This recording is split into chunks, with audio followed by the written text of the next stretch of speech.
Welcome to the Okiki Podcast, where we make inspirational people known. Brought to you by your host, Fiyin Obayan. You are listening to the sounds of inspiration.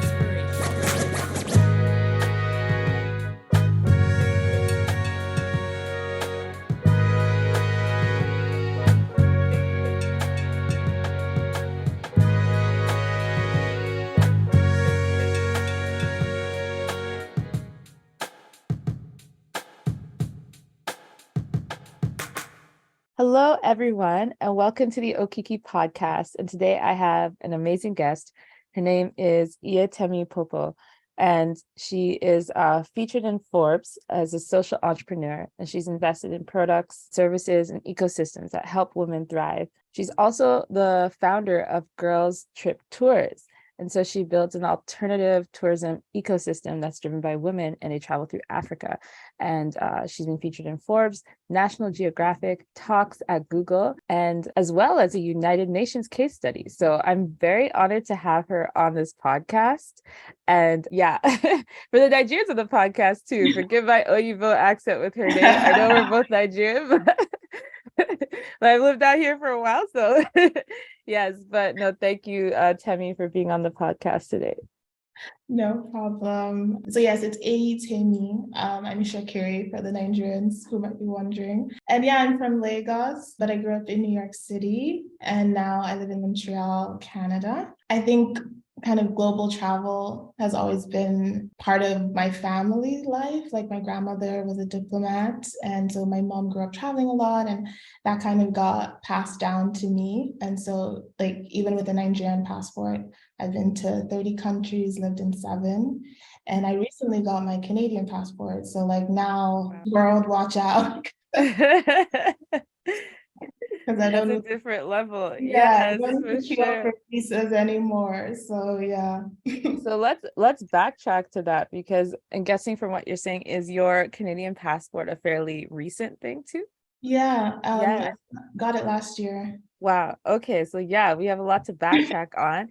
So let's just start at the beginning. Like, what was your education and career path, and what led you into this kind of, I guess, lifestyle of travel, even with, an American or Nigerian passport? Like, how did you get into this space? And were you always thinking of being an entrepreneur in this space? So I grew up always thinking I'd be an entrepreneur because that's what my mom did for the most part, and like all her siblings. Yeah, only one of my aunts has like had a job from college. Like everyone else kind of did different things, and that appealed to me. So I kind of always knew I wanted to be an entrepreneur. I used to help my mom in her different business ventures, and travel was one of them actually. She used to take Nigerian students to Swiss summer camps. And I used to like go and kind of be like the camp counselor for them. So I just always enjoyed that. And so because I grew up in different places, and wherever I'd go, I'd meet Nigerians, I always felt like the link between like the diaspora and the continent. And so in business, it kind of made sense to do that. So I launched my first venture when I graduated from college. So I went to college in the States. I went to Mount Holyoke, which is an all-women's college. And as soon as I graduated, I studied digital media, which is like computer science mixed with film production. And so I knew I wanted to do something creative with technology. And so I launched a magazine. It was called Ayiba Magazine. The idea was to connect the diaspora to the continent through writing.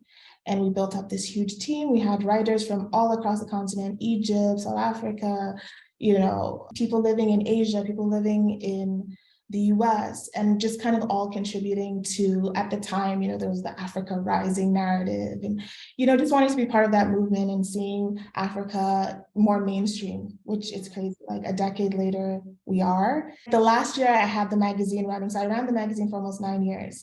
And it went from like this, student-led thing. My first cover photo shoot was on my campus, with my friend who was a photographer. And our final issue of the magazine was shot in Los Angeles by a celebrity photographer. Wow. And the cover model was in Black Panther.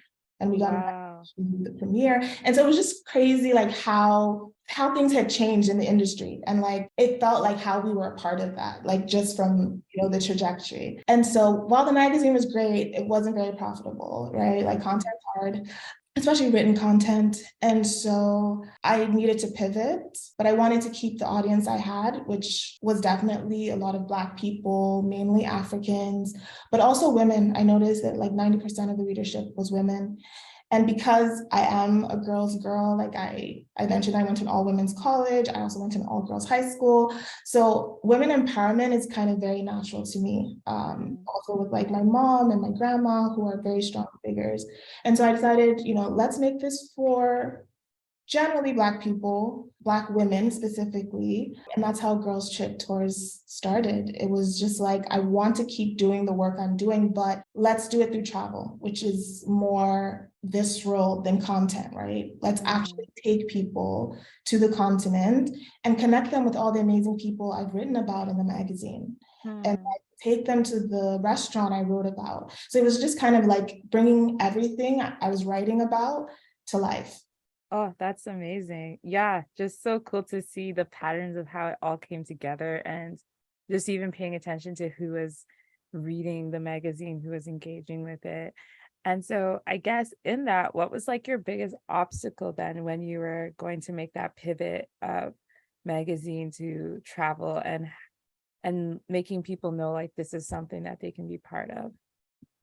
Honestly, it wasn't a hard transition because I've always worked like a 9 to 5 throughout my entrepreneurship journey. So it was like nothing really changed. It was just like, okay, now, yeah, let people know. So it was really just marketing.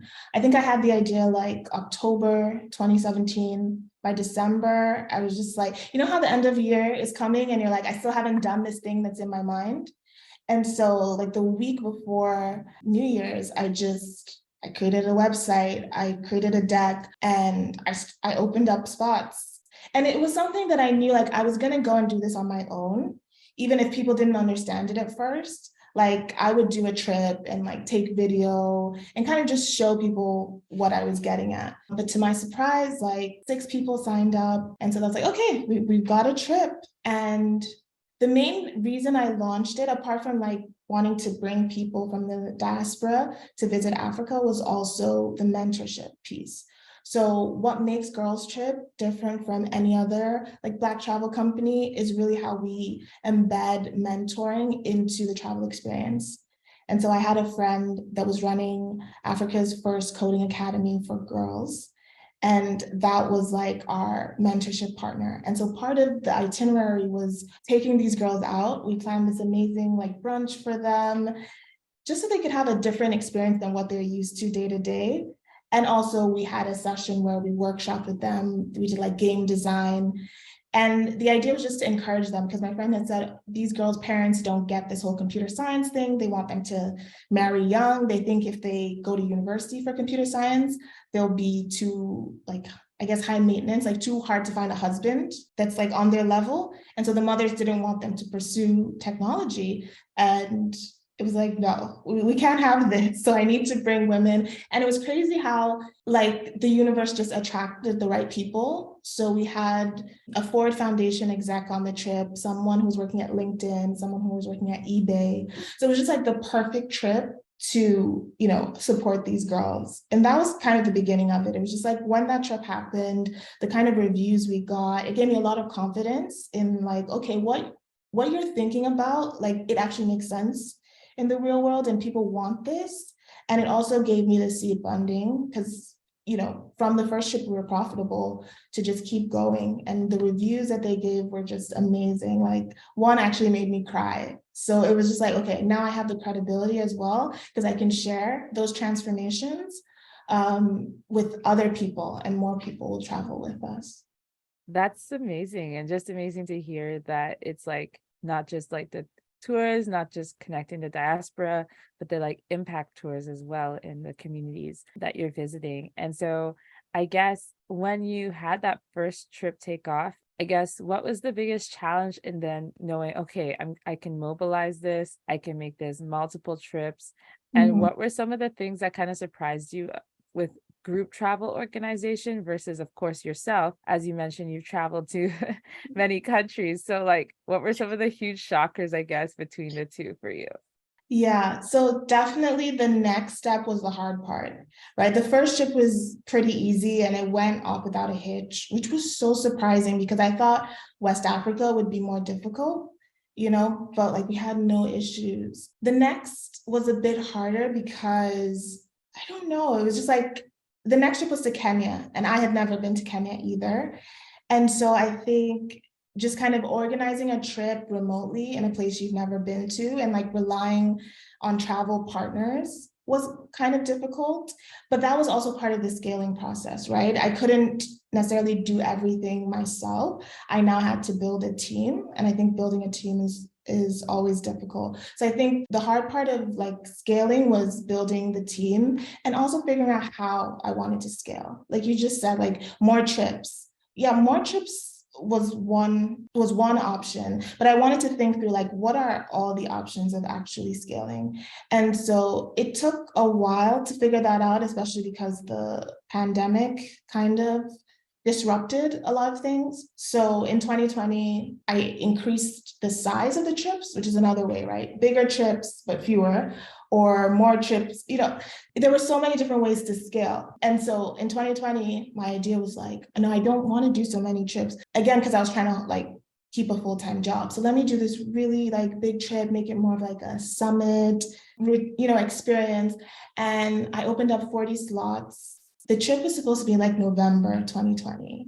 And by February, we already had 15 people signed up. So it was looking good. And then March, we all know what happened.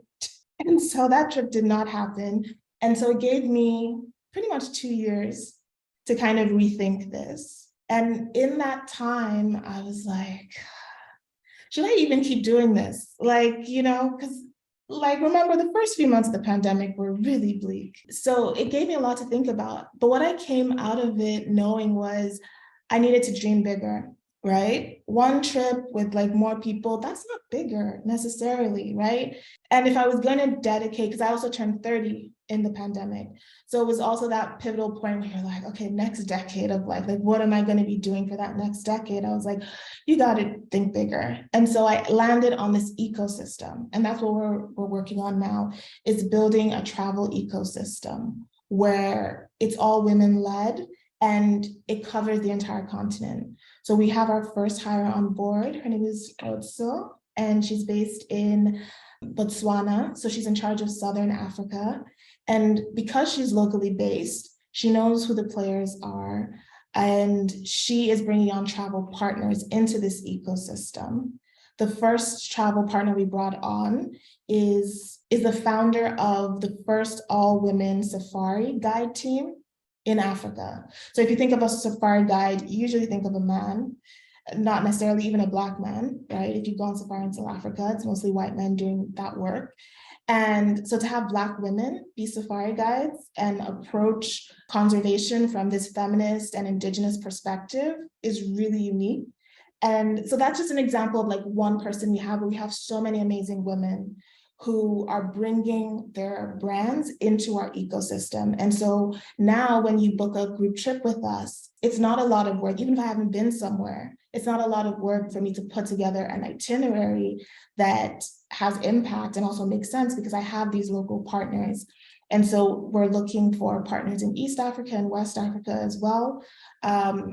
But our criteria is just, it has to be some form of responsible tourism. It has to be a sustainable brand, a made in Africa brand, or a women-led brand. And so we do think that, especially because of the pandemic, trends changed in travel and people understood like this whole jet setting, here today, there tomorrow. We're messing with local economies, we're contributing to inflation, we're doing all these things.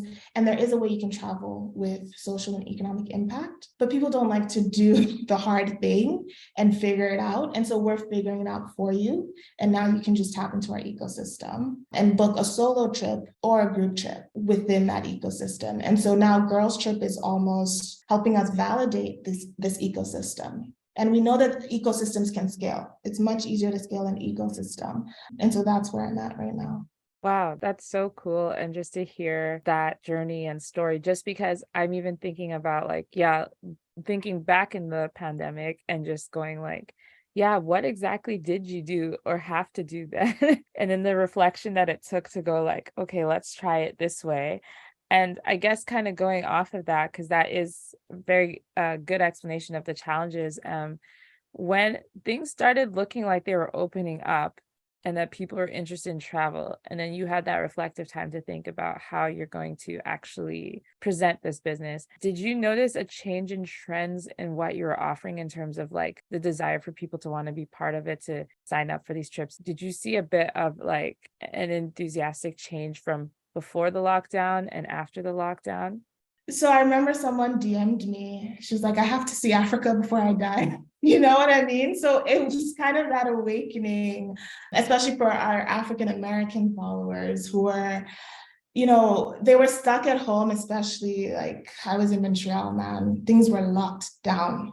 Okay. And so they were locked down in North America and they were seeing all this activity on the continent. Remember, like Ghana was open, Kenya was open, Africa was open. And we had people flying over there to live free. And so, yeah, that's the kind of discourse, I was having with my community where people were like, nah, I gotta get over there. So I think it increased the interest in wanting to visit Africa. Definitely people wanted that first trip post-pandemic to be epic. We also had people who were like frontline workers, nurses, who were like, I just need a break. So, once things are open, I'm going to travel with you. And so I think that's how things changed. We were also messaging people, and we had a survey going through the pandemic just to understand people's comfort level.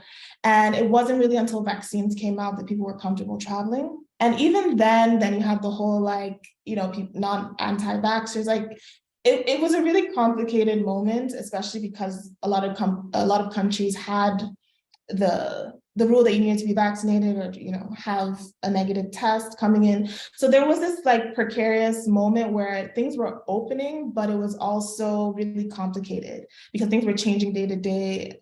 And so I did some trips to the continent because I also felt like I had to show the community that, it was possible to travel and like they would be safe, but it was hard for me to organize a group trip. And I also don't think it would have been responsible to organize a group trip, even if we made it smaller, even if we had all the protocols. And so 2023 is the first year that we're really like launching full scale. I really used that downtime to one, start a foundation that would address all the things we're doing with mentorship. And so now we have like a scholarship program, and all of that is a lot more credible, and then really focus on building that ecosystem and finding the partners to support.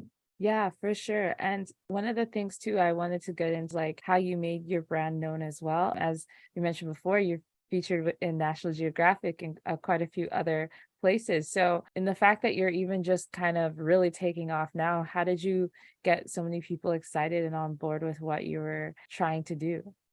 Yeah, that's a great question. So when I first started, I remember being like, it took me a really long time to get the magazine off the ground, so I wanted to like launch with a bang on this one. And so I had some friends in PR and I reached out to one of them. I was like, hey, this is my new idea. Like, I really want to get the messaging out there. And she took me on as a client and we got a lot of like launch press, but none of the publications you've mentioned. And it's crazy because those publications, the Forbes feature, the National Geographic feature, they were surprises. Like I didn't find out about the National Geographic until like months after. And honestly, like, I don't know, I'm just so grateful for it. With the Forbes feature, I didn't know the person that featured me. We met at a conference and we spoke a bit after. So Women's Day, thank God for Women's Day and helping like women-focused companies. But we were a Women's Day feature in Forbes. And then later on, she did a profile on me. And then for National Geographic, I feel like they just saw the Forbes posting and kind of picked some of the companies in that one for their Women's Day feature the following year. But honestly, it's a blessing, and it kind of just, those two features happened at points that I was about to give up, where I was like, how am I going to do this? Because the Forbes feature happened in 2020. And then the National Geographic was early last year, where it was like, I was making headway, but it's like, does this really make sense? Should I just focus on the nonprofit? Do I still want to do the travel thing? And then I saw the National Geographic. And so I feel like it was like a message from God to like, you're in the right direction, just keep pushing.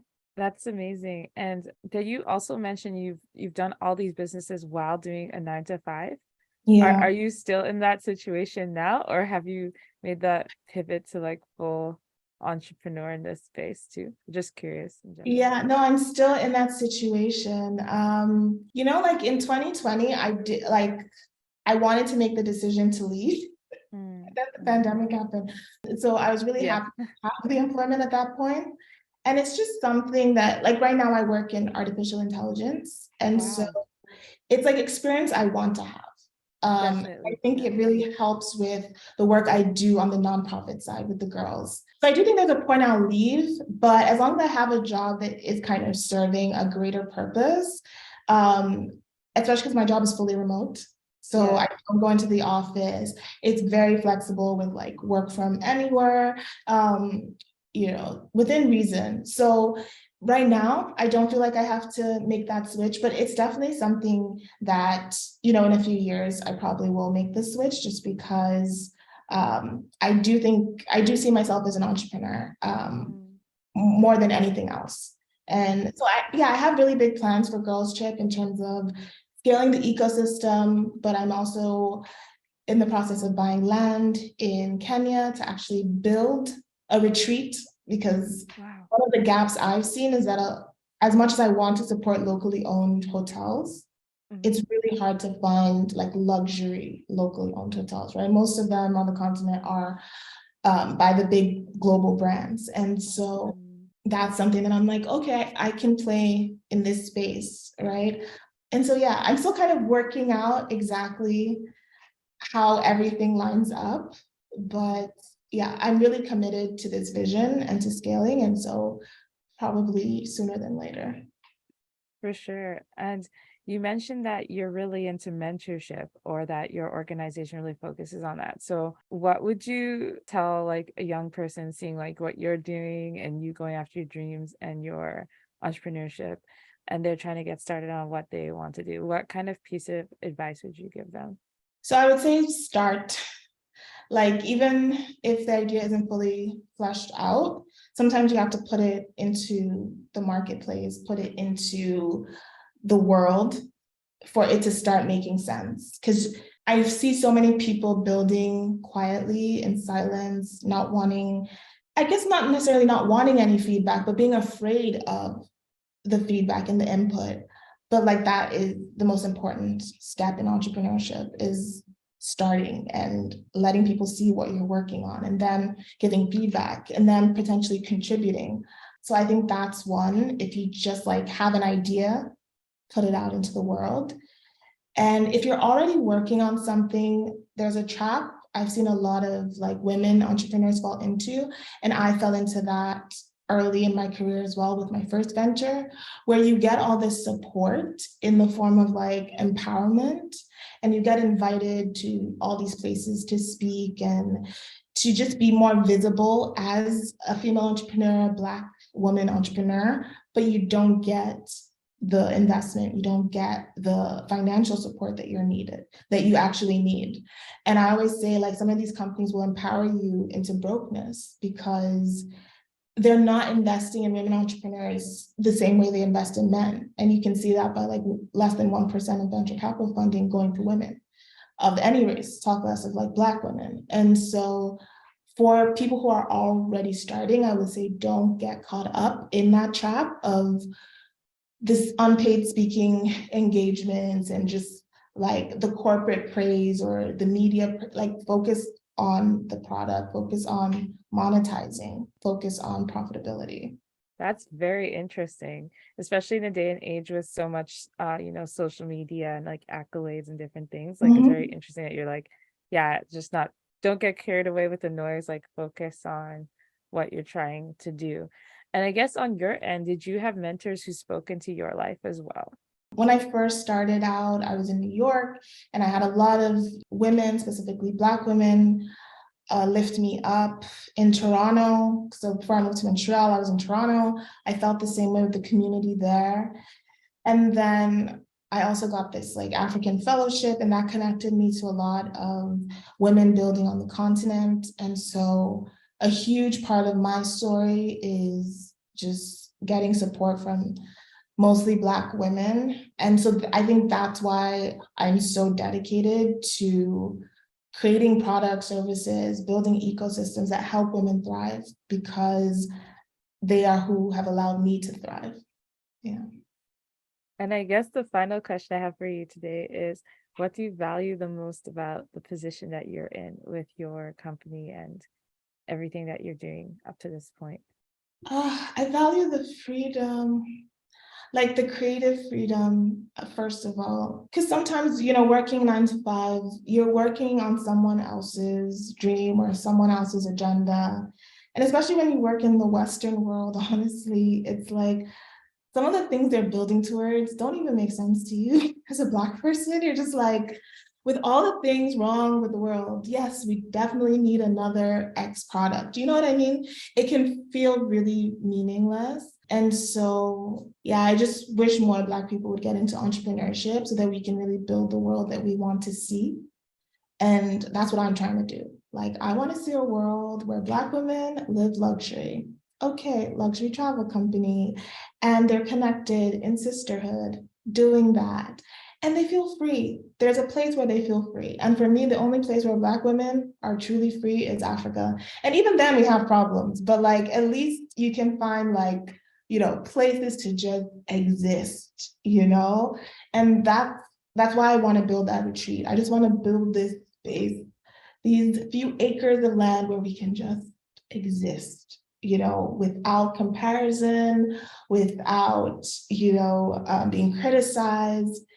And so that's what I'm trying to do with this company. And also with the girls we mentor, it's like, for me, it took me so long to unlearn certain like mindsets and mentalities, because they're so ingrained in you, whether it's like beauty standards, putting a limit on what you can achieve, all those things. And so for everything it took me to unlearn, I want these girls to grow up like knowing, so they don't have to unlearn. So they already have that, and everything is easier for them because of that. And yeah, so that's another really big piece to it, that I want a world where young Black girls are freed from all the things our generation and previous generations have had to put up with. Thank you so much, Temi. Thank you for sharing your wisdom with the Okiki podcast today. And just, honored to have you, and very inspired by you, another millennial. And just realizing when you were saying your age, I think we're around the same age. So like, it's just very cool to have someone that's doing so many cool things. And now you're based in Canada, so I guess we're in the same country now too. Yeah. But just where can the audience find you and learn more about you and follow what you're up to? So they should definitely go to girlstrip.tours. So that's www.girlstrip.tours. We're also on Instagram at girlstriptours, and on LinkedIn with the same name. Awesome. Thank you so much for sharing your wisdom with the Okiki podcast today. Thank you. And I also would like to introduce today the Okiki Video Bootcamp. Yes, I will be launching a course, which I will have a wait list in the show notes. And I will be launching some group coaching as well. I know there has been a lot of requests lately of people wanting to learn how can they create content for their own brands. And so I'm looking forward to bringing you along on the journey with that. If that's something that you've wanted to gain skills and techniques on, this will be for you. You'll learn systems on how to create content effectively and efficiently, and have more time for yourself in the process while reaching your clients. Again, you can find the information for the Okiki Video Bootcamp in the show notes below.